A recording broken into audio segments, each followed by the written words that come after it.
Now, there are many of you in your dull and dreary jobs, grinding out the daily crust, back home to the wife and the kids and the Nintendo and the endless Sky TV dinners. And you've cast an envious eye in my direction. And you've asked yourselves, how do I become a successful barrister? I want to be a fat cat. I want to dress up in Ponzi gear. I want to earn a small fortune talking the hind leg off a donkey and saying bugger all. And do I need to be a pompous old fart? Well, the answer to that last question is not necessarily, but it helps. Many years ago, when I was first starting out in the profession, a kindly old colleague in the twilight of his years came up to me in the robing room of some obscure Crown Court, and after a few pleasantries, uttered two words to me which were to remain my guiding star. Avoir du poids, is what he said. Forget about the lean and hungry look and the racing snake mentality. Gravitas is what it's all about. In those days, I was a bit of a skinny wreck.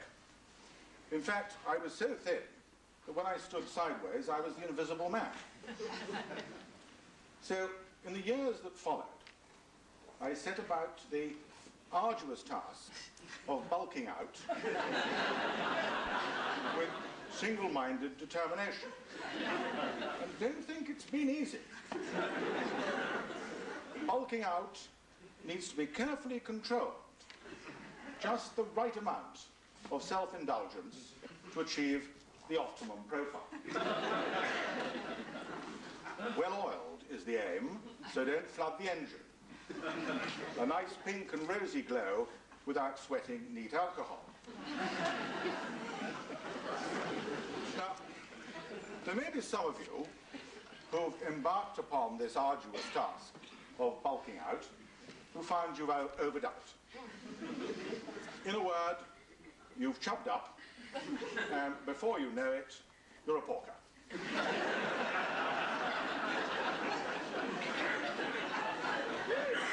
Bad news indeed. And even your best friends are making unkind remarks about your size behind your back, like Fatso or Lardo or Mr. Blobby. And if you're unlucky enough not to have your own personal fitness trainer, then chubbing down is much more difficult than chubbing up. So, how do you reverse the seemingly irreversible? Good question. Jogging, I suppose, is one possible answer, but unattractive. I tried it once, and I don't recommend it. Besides, most joggers look complete nerds. There they are in the Linford Christie lycra shorts, particularly if they're a bit of an exhibitionist and well hung. The matching singlet and the inflatable Reebok training shoes, pounding the pavements at some unearthly hour, hot, sweaty, and pained beyond belief. It's an interesting statistic that you can burn off more calories in the act of making love than you can in a 5-mile jog. No wonder those joggers look so miserable.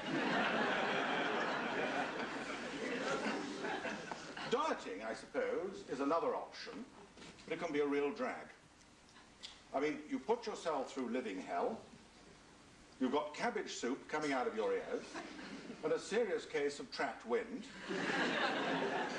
And at the end of the first week, you drag yourself, weak from hunger, to the bathroom scales, looking like something the cat's brought in, only to discover, to your horror, that you've actually put on 3 pounds. A real downer. Talking of trapped wind, have you seen that extraordinary advertisement on commercial television where a not unattractive girl is having dinner at a very smart restaurant and she suddenly gets an attack of trapped wind.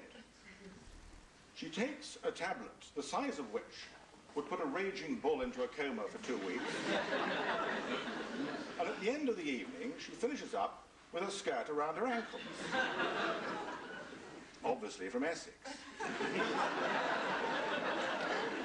Now, I don't know about you, but I use a remedy for the release of trapped wind, which costs absolutely nothing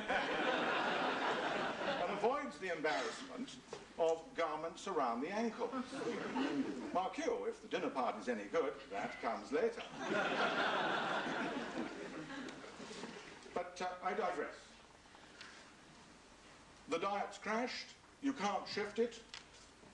The only answer, I suggest, is to go out and buy a suit at least 2 sizes bigger than your natural girth, and you'll be amazed at the number of people who compliment you on your weight loss.